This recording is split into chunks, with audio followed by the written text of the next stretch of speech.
বিদেশে যুক্তরাষ্ট্রের সামরিক শক্তি ব্যবহারের ক্ষেত্রে মার্কিন প্রেসিডেন্ট ডোনাল্ড ট্রাম্পের হিসাব ছিল এই ধরনের সামরিক অভিযানে প্রাণহানি হবে খুব কম সংখ্যক মার্কিন নাগরিকের। দেশের অর্থনীতিতেও প্রভাব পড়বে সামান্য। তবে ইরানকে ঘিরে যুদ্ধের শুরুর দিনগুলোতেই ট্রাম্পের সেই ধারণা পড়েছে চ্যালেঞ্জের মুখে। পেন্টাগন দাবি করছে তাদের 6 সেনাকে হত্যা করা হয়েছে, তবে তেহরান বলছে তারা প্রাণ নিয়েছে 5 শতাধিক মার্কিন সেনার। হামলা পাল্টা হামলায় টালমাটাল হয়ে গেছে শেয়ার বাজার, বাড়ছে গ্যাসের দাম। নিউ ইয়র্ক টাইমসের প্রতিবেদনে বলা হয়েছে ইরান অভিযানে যুক্তরাষ্ট্রের সামরিক বাহিনী প্রতিদিন খরচ করছে লাখ লাখ ডলার। এখন পর্যন্ত কোনো মার্কিন সেনা ইরানের ভেতরে প্রবেশ করেনি, তবে ট্রাম্প প্রশাসন সম্ভাব্য সেনা মোতায়েনের বিষয়টি পুরোপুরি নাকচ করেননি। মার্কিন প্রতিরক্ষামন্ত্রী পিট হেগসেথ ইঙ্গিত দিয়েছেন চলমান সংঘাত অল্প সময়ের মধ্যে শেষ নাও হতে পারে। সাংবাদিকদের হেগসেথ বলেন, আমরা গতি কমাচ্ছি না, আরও বাড়াচ্ছি। আরও বোমারু বিমান ও যোদ্ধা আসছে। 28 ফেব্রুয়ারি থেকে ইরানের বিরুদ্ধে নতুন দফায় আগ্রাসন শুরু করে যুক্তরাষ্ট্র। এই আগ্রাসন চালানোর সিদ্ধান্ত নেওয়ার ক্ষেত্রে ট্রাম্প প্রশাসন আগের সামরিক সাফল্য থেকে সাহস ও আত্মবিশ্বাস পেয়েছিল। গেল 1 বছরে একাধিক দ্রুত সামরিক অভিযান চালিয়েছে ডোনাল্ড ট্রাম্পের নেতৃত্বে মার্কিন সেনাবাহিনী। এর মধ্যে রয়েছে ভেনেজুয়েলার প্রেসিডেন্ট নিকোলাস মাদুরোকে আটক করার অভিযান, ইরানের পারমাণবিক স্থাপনাগুলোতে আকস্মিক হামলা, ইয়েমেনে হুতি যোদ্ধাদের লক্ষ্য করে আঘাত। এছাড়া ক্যারিবীয় অঞ্চলে সন্দেহজনক মাদকবাহী নৌযান ধ্বংস, সন্ত্রাস বিরোধী অভিযানের অংশ হিসেবে ইরাক, নাইজেরিয়া ও সোমালিয়ায় বিভিন্ন লক্ষ্যবস্তুতে বোমা হামলাও চালিয়েছে মার্কিন বাহিনী। এসব অভিযান দ্রুতই শেষ হয়েছিল, তবে ট্রাম্প প্রশাসনের দৃষ্টিতে অভিযানগুলো সফল ছিল।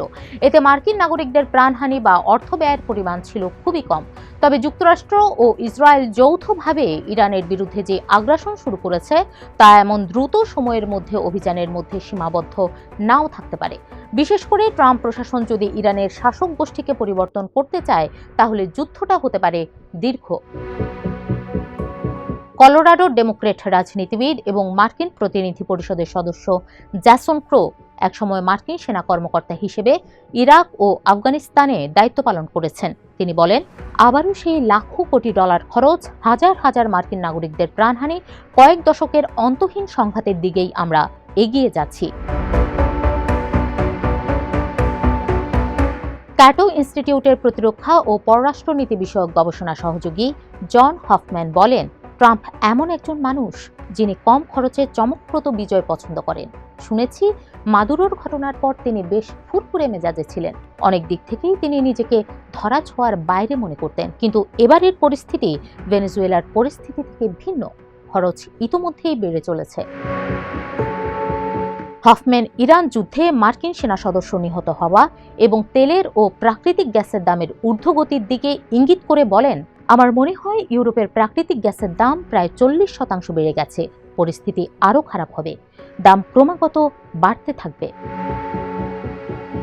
তবে মার্কিন প্রতিষ্ঠান কাউন্সিল অন ফরেন রিলেশনের ফলো এলিয়ট আব্রামস বলেন, ইরানের শীর্ষ নেতাদের হত্যা করে দেশটির সামরিক সক্ষমতা ভেঙে দেওয়ার মধ্যে কৌশলগতভাবে অনেক সুবিধা থাকতে পারে।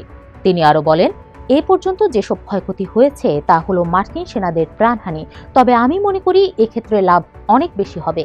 ইরানের শাসক গোষ্ঠী 40 বছরেরও বেশি সময় ধরে মার্কিন নাগরিকদের হত্যার চেষ্টা করেছে, কখনো কখনো তারা সফলও হয়েছে। ট্রাম্প সহ 3 জন রিপাবলিকান প্রেসিডেন্টের জন্য কাজ করেছেন আব্রাহামস। তার মতে, ট্রাম্প যদি স্থলবাহিনী পাঠাতে না পারেন তবে মার্কিন নাগরিকদের প্রাণহানি সীমিত থাকতে পারে। তবে ইরানি শাসক গোষ্ঠীকে উৎখাত করা গেলে তা শেষ পর্যন্ত যুক্তরাষ্ট্র ও তার মিত্রদের স্বার্থ রক্ষা করবে। তবে আব্রাহামসের সঙ্গে একমত নন ক্যাটো ইনস্টিটিউটের প্রতিরক্ষা ও পররাষ্ট্রনীতি বিষয়ক গবেষণা সহযোগী জন হফম্যান।